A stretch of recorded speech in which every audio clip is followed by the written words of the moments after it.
আর যারা phone tone কেউ দিচ্ছে চলে আসছে, এরা যা গাড়ি সরাইছে আর কি।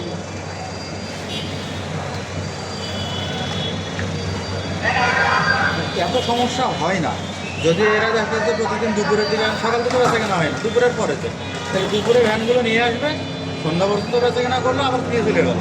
তাইলে আর কিন্তু প্রশাসন থেকে কোনো সমস্যা করে না, কিন্তু এরা তো জায়গা একটা স্থায়ী করে ফেলাইছে।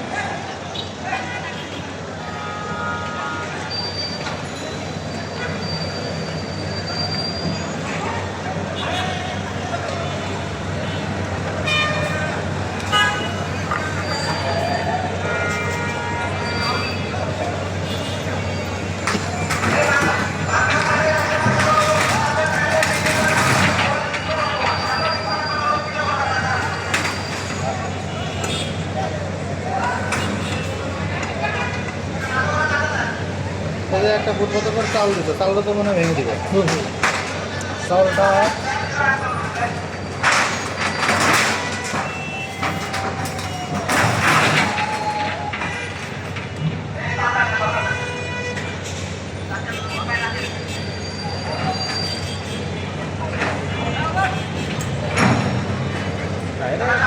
জানছে প্রতিনিয়ত এই ধরনের অভিযান চলতে, সব জায়গায় ভাঙা শুরু হয়ে গেছে, তাহলে সরাই নিতে আগে থেকে, তাহলে এই সমস্যা হয়তো এতটা হয় না।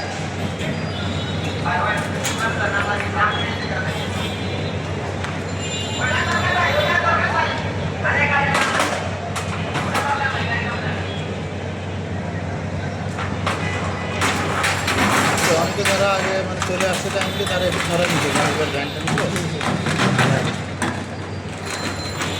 কিন্তু এখানে এই যে লম্বা একটা ভ্যান, যেটা কাপড় ছেঁড়া রয়েছে, এই ছেলেটা আসছে এখানে, এখানে দেখছিলাম একটা চাকমাতে একটা ছেলে, এগুলো বেশি সাফ এসে টানাটানি করছে, কিন্তু মানে এটাকে স্যার বের করতে পারে না।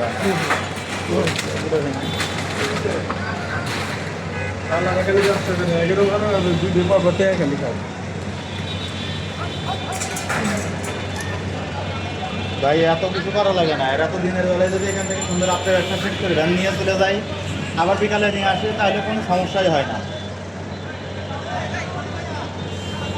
অথচ এরা এমনভাবে স্থায়ীকরণ করছে যে এখান থেকে হাঁটা হয়ে যায় না।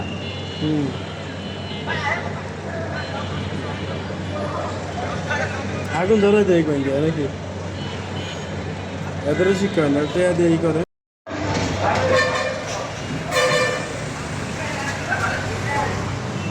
টাকার বোতল আছে 100 টাকা 200 টাকা, গাড়ি 3 দিনও বেরোইতে পারে না, পরের দিন ওর কাছে পানি নাই।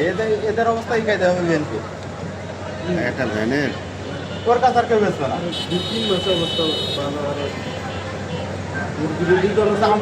আমার উপজেলায় যে হচ্ছে মাদক বিরোধী অভিযান হয়েছে, যারা মাদক ব্যবসা করে এরা গায়ে পুলিশের প্রতি মাসে 60,000 করে টাকা দিয়ে থানায় দিয়ে ব্যবসা করছে। আমি কিসের কোনো ব্যবসা বন্ধ করবো?